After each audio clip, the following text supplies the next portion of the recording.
Hello everyone, this is Addis Dialogue. I'm Santayo Tamrat with this edition, and in this edition I'll try to focus on the crisis in the North region, the Grand Ethiopian Renaissance Dam, the disputes, as well as the impacts it can bring in the regional economic and political integration, and also the post-election Ethiopia and what sort of government should Ethiopia have after the election. Thank you for staying with us. And my guest today is Dr. Worku Yacob. Dr. Worku is a geopolitical analyst for the Horn of Africa and also international relation and diplomacy senior researcher. Welcome to Addis Dialogue, Dr. Worku. Thank you. Okay, let's start our question with the Grand Ethiopian Renaissance Dam. As to my knowledge, Egypt particularly and Sudan lately joined the misinformation campaign. They have been just misinforming the global community, and lately they took the issue to the UN Security Council, and they were just trying to do the same misinformation. But on the Ethiopian side, points about the Grand Ethiopian Renaissance Dam have been made clear, and it doesn't have any significant harm to downstream countries. So why are they just trying to misinform the global community? Why are they trying to hinder Ethiopia through the arms of the global community from building the dam? I mean, the implication of Ethiopia having this dam, it has a kind of a geopolitical role, and it positions Ethiopia in a strong position. So economically, Ethiopia is going to lift its greater population from poverty. As you know, almost above 60% of the Ethiopian population living in a dark, while we are having this huge resource. And Egypt, as you know, she's a kind of ally for the United States because of the role she plays in the Middle East. So when Ethiopia becomes prosperous using the Renaissance Dam, the implication is that Ethiopia will become a kind of a strong nation, and then that might undermine the Egypt's role that she has been playing, that she wants to be kind of a key actor within this region to posture itself as a strong nation. And when Ethiopia comes as a competitor, that is, she sees this as a threat. So Sudan, she just joined a kind of a joint campaign, but she knows also that it does not affect her directly. And this is actually beyond what we see on the ground. So the global community have been disinformed and misinformed because of the Egypt's campaign, because they have been working day in and day out with the lobbyists and with the whatever means that they had. So they have been propagandizing, but in the end, you know, truth sets you free. So that's what Ethiopia proved in the UN Security Council. So that's what I can say. Okay, let's move on to another point related with this. Ethiopians expect that the Grand Ethiopian Renaissance Dam can bring a massive economic and political change in the country. Mm-hmm. But can that bring, as the government of Ethiopia says, to the whole region, a political and economic transformation? Yes, indeed. In what way? We can see this from different perspectives. From the economic perspective, the Horn of Africa, many countries, they are going to benefit because power, the importance of power is immense. So Ethiopia could provide with a least price to neighboring countries, for instance, for Djibouti, that we have been already providing, but with a greater amount, to Sudan even, to Kenya, and also to Uganda, and so forth. So all these regions, those who have been hindering, that their economic activities have been hindered because of not having adequate power, so this will fill the gap. So then they will prosper, their economy will prosper. And from there, it could also bring a political change. So it could bring this Horn of Africa to be integrated because one of the aspects which bring countries together is economy. When there is a kind of, if you are united with a economic activities, then integration will become evident. So the Horn of African community will strengthen the relationship as they interact with a consecutive economic activities. So it has both economic and political implication. If this dam of Ethiopia brings such political and economic integration in the region, can this attest to the global communities that Ethiopia is building its dam with the intention of favoring all the three parties? You know, the global community, most of the time, the countries, they calculate any interaction with any other country from the perspective of their own national interest. So I don't think it is on their agenda that they are happy that Ethiopia prospers, because most of the time countries want weak states who are ready to be dictated, lectured, and if by having this dam, if we make it evident, and the whole region capacitates itself and economically prosperous, politically strong and stable, and it has its own interpretation for them.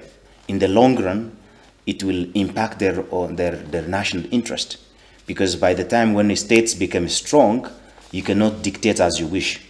So what does it mean? If you cannot dictate, then you cannot have your own role to manipulate, to exploit, and so forth. So this can also be a good lesson for other African countries, for instance, DRC, or it could be Gabon and all other countries.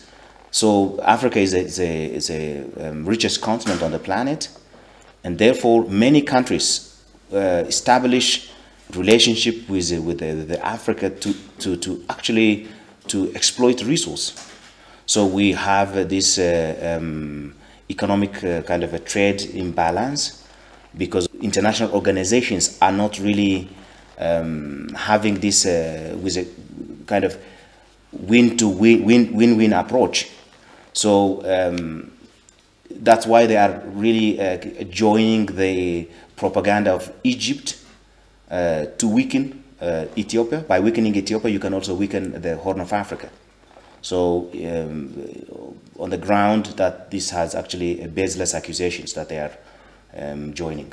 Okay, I think the building or the realization of the Grand Ethiopian Renaissance Dam can also be a good point for, just a strength for the other riparian states, that it shows they can build dams, or just they can use the Nile water for development purposes based on equitable share of water like Ethiopia. Yeah, it could give also a message for riparian states, as you have said, that they can have a share, as Ethiopia did. But that's why Egypt working day and night to abort this. So riparian states, I think they agree, and they are going to take a lesson from Ethiopia, and I think they have also the right to do so. And so because of those implications that Egypt is actually, by aborting the plan of Ethiopia, that she could also continue this water monopoly, and which is actually not the right thing to do so, because it's a natural resource, and internationally there are transboundary rivers, as like Nile, that we call it Abai, and countries, they use it equitably. But it's actually weird for Egypt to position itself, because Ethiopia is takes a lion's share of the Nile River, and to trying to dictate how we use our natural resource. And I think the riparian states are going to take a lesson from Ethiopia, and they're going to build dams and for their own use, and to lift their population out of poverty, as Egypt did. So she would have been happy because she has lifted a lot of good number of population from poverty, and Egypt is by now, in comparison with Nile-riparian countries, she is prosperous because of using a Nile Dam, and she could be offering the same advice for other countries also to use this resource. If the negotiation still fails, Ethiopia continues to build the dam as well as fill the reservoir. So what do you think should be the future of the garden negotiation among the three countries? I mean, I think Ethiopia filled the dam according to the DOP. I think Declaration of the Principles, I think one of the articles stipulates that Ethiopia is only expected to notify whenever she fills, you know. So that's why it's a binding agreement, and Egypt has signed for that. So it is, she's not breaching the agreement. Ethiopia is, so far what she has done is based on the DOP. So the second filling of the dam is also part of that DOP, and which Egypt and Sudan have signed.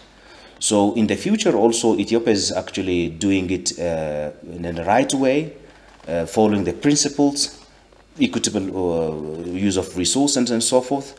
So, and lately this African Union-led negotiation is going to bear fruit, and we see it because the UN, the Security Council of the United Nations also advised the three countries to really follow the, that negotiation step. So using the African Union, what we are dealing at the current state, Ethiopia is going to be successful in the end because of two things.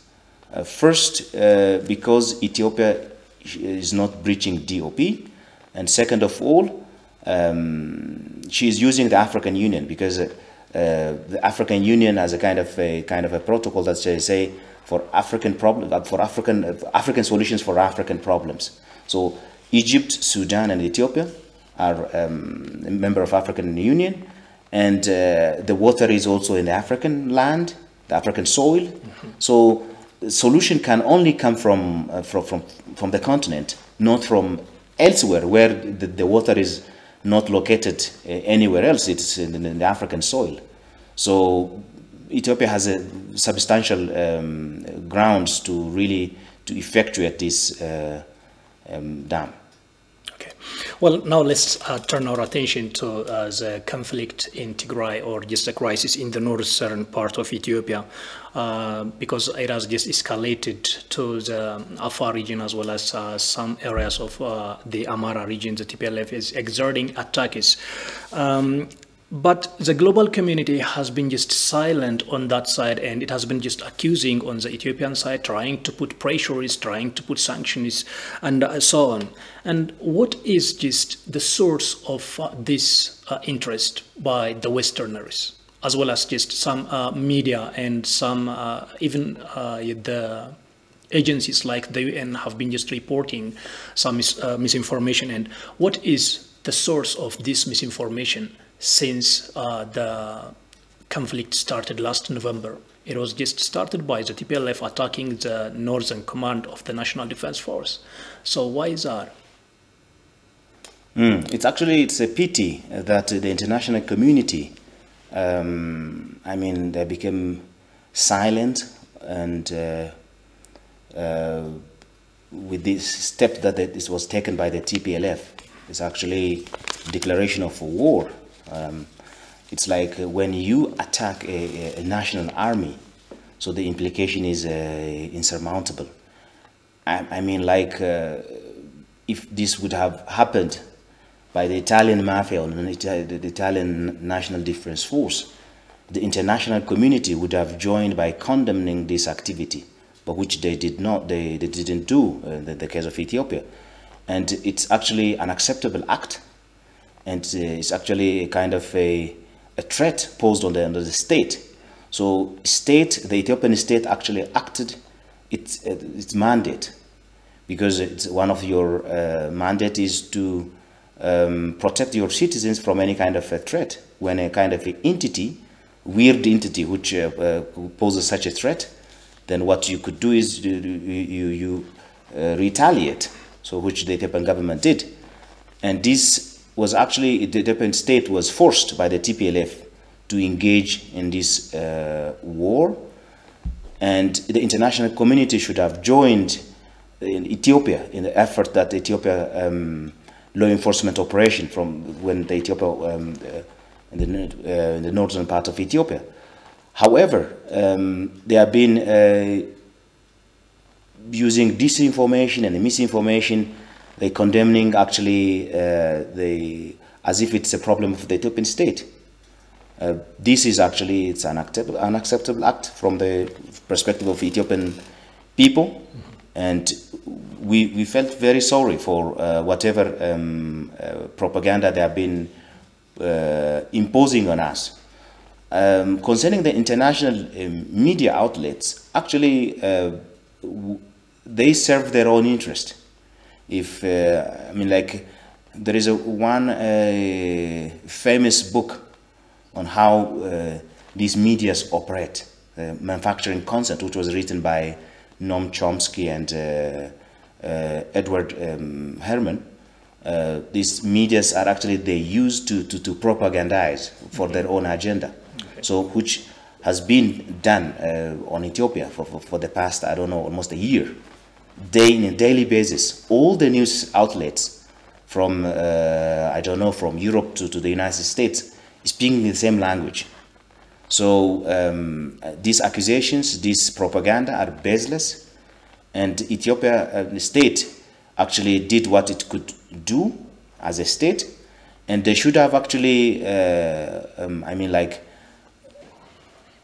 respected us. I mean, at least they have been doing it out of respect.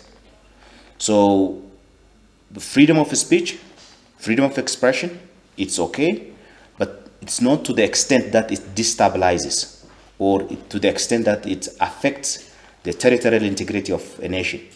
So the challenge that they are posing on us is a kind of in a way that it could destabilize the national integrity of the Ethiopian people. So the TPLF, that's a kind of a small entity which is posing a threat on the Ethiopian people, is actually, the Ethiopian people did not want, because it has dictated with authoritarian rule for the past 27 years, over the years it has ruled Ethiopia. They actually conducted a lot of atrocities on the Ethiopian people, for which the international community did not give adequate attention. But now they are joining the TPLF campaign on pressuring Ethiopia is unacceptable, and it's not the right way to do so. Okay, what should the government do in order just to bridge the gaps created by such misinformation? Yeah, the Ethiopian government should provide adequate evidence also. It should, I mean, using any means it can, through press briefing, through kind of a media, through different kind of outlets. It could also give a kind of what is about this operation, what it is doing. I think so far the government have been doing a good attempts, but it is also not being willing from the other side. You know, for instance, on the instances that you have highlighted 2 weeks ago, like a week ago, TPLF were like to advancing to Afar region, to Amhara region, and also kind of hostile propaganda against the Ethiopian state and so on and so forth. They kept silent. So they are not willing, when they feel that the TPLF is attacked, then they join in the propaganda. Whenever TPLF is advancing, then they keep quiet. So the Ethiopian government cannot do anything for such a thing, because in the first place, they should be willing to listen both sides, you see? So they are not objective in the data that they internalize. So the Ethiopian government, through its foreign ministry and different outlets, it has been really trying a lot to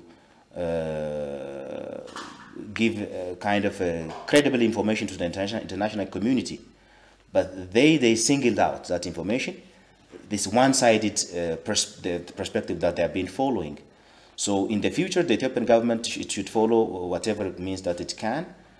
But from the international community perspective also, they should be willing to really listen both sides, what is on the ground, and to see, I mean, like, united Ethiopia, prosperous Ethiopia. They should have that intention that as their societies that want, the Ethiopian people also want to have a prosperous life, peaceful life, and also with a good future and so forth. That is the attempt of the Ethiopian people, that is the intention of the Ethiopian people, and it is this intention and the attempt that the Ethiopian government is trying to take into action. What surprises me is that TPLF is recruiting child soldiers in large number, as well as just exerting attacks on the refugee camps in Tigray, and also attacking the pastoral communities in Afar region, even having reports from the international community. The US and some other countries have just kept silent, and that surprises me a lot. And what would you say? Yeah, you're right. So I think we shouldn't be undermining the role of the TPLF, because for the past 27 years it has ruled the country with its autocratic rule, and they looted the nation. And there are reports that, like credible reports that shows that almost $30 billion have been looted from the country. So where is that money? It has suffocated Western banks. So they have lobbyists. So the so-called independent medias internationally, they're actually recruited. Some of the journalists are recruited so to propagandize their agenda. And also they have good friends over the years that they have established using the Ethiopian resource, using the Ethiopians institutions. They have friends in all organizations. So they give them information, you know. So these lobbyists are actually shouting at the same pace, at the same time. And their role is not easy. So that's why the use of child soldiers, internationally, it's a war crime. You see? I was surprised when the New York Times, this came on their cover page. You see, this actually, if really these institutions are there to give a credible information to the societies, and if they abide by international law, they should be actually tried, because it's an international the war crime to use child soldiers.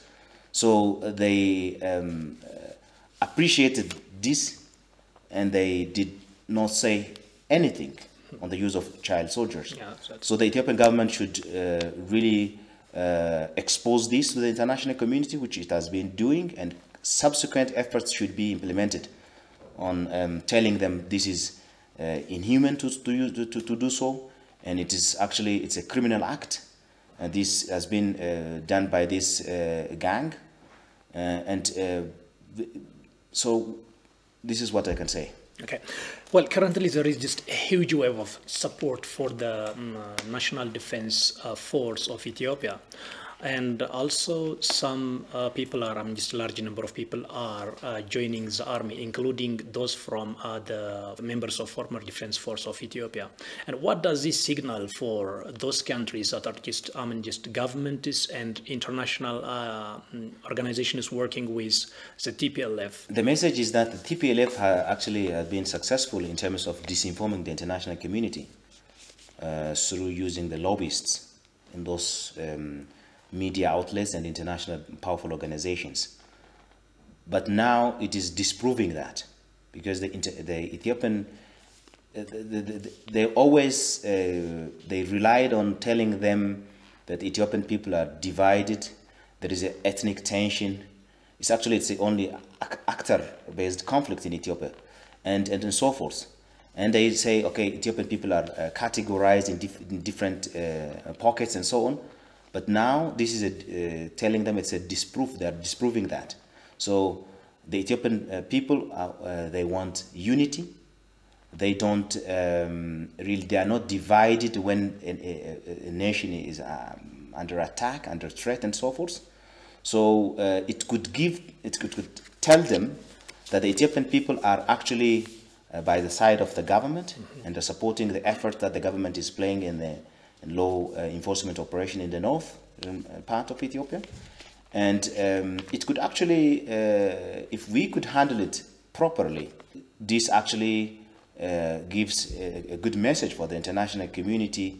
Ethiopians are united with the aim of building a prosperous and a strong nation.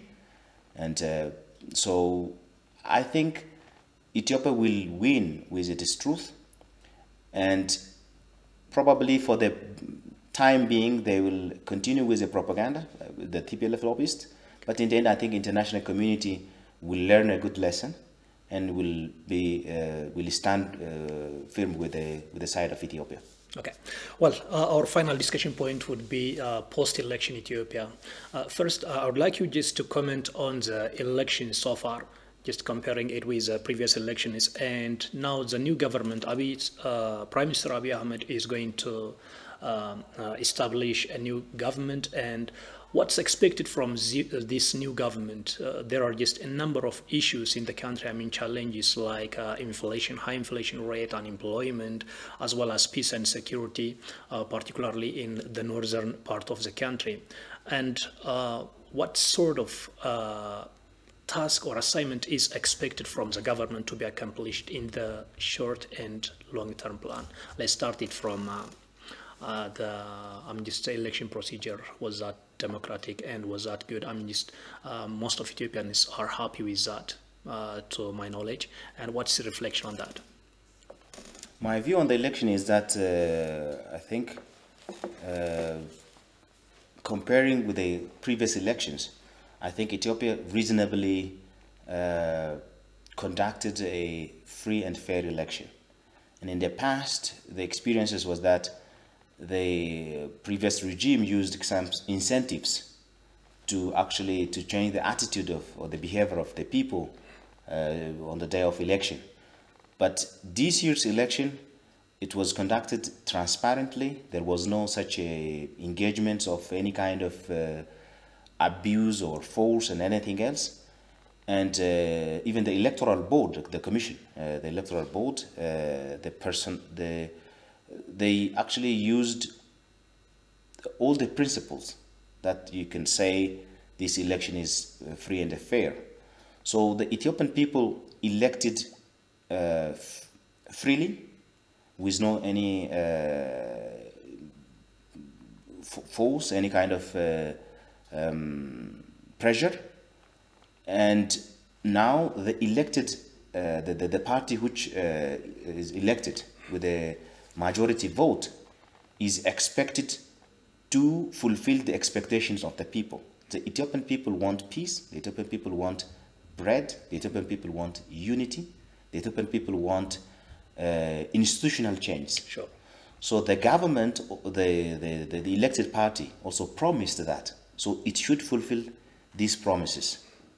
So Ethiopia is almost 110 million population. That is a kind of, if you compare with some African countries, it can be like 7-8 countries, or even Europe for 10 or 11 countries. Mm-hmm. So, and we have a huge resource.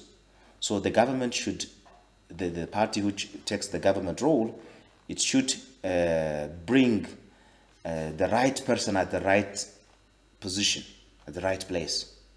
Otherwise, if there is a mismatch in the positions that we put or the place people, then it will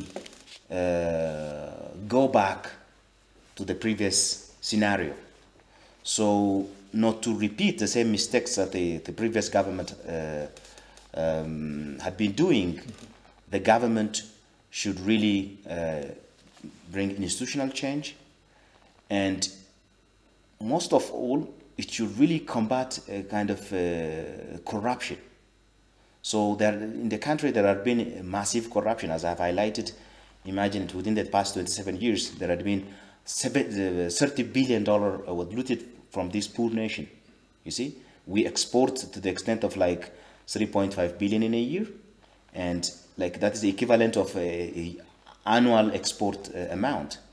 So it should fight the resource, the public resource should be utilized for the purpose that is planned, and strong individuals should lead institutions, and most of all the issue of unity, national unity, and the government should focus on the issues which can bring communities together, not the previous government was using like a divide and a kind of a conquer rule that it borrowed from its masters. Okay. So the government should put aside that aspect and work on bringing people together, safeguarding the peace and security of societies, and bringing the institutional change and so forth. If maintains that, then we can really overcome any challenge that is posed by international community or with the threat that we are facing at the moment. Okay. Well, thank you so much, Dr. Worku Yacob. Thank you. Hello, everyone. You are watching Addis Dialogue, and I'm Untitled Chapter with this edition. I've talked to Dr. Worku Yacob, who is senior researcher of political science and international relations, as well as geopolitical analyst in the Horn of African region. And we have just raised a lot of issues like the crisis in the northern part of Ethiopia, as well as the Grand Ethiopian Renaissance Dam and post-election Ethiopia. What is expected from the new government in Ethiopia? Thank you for staying with us, and see you another time.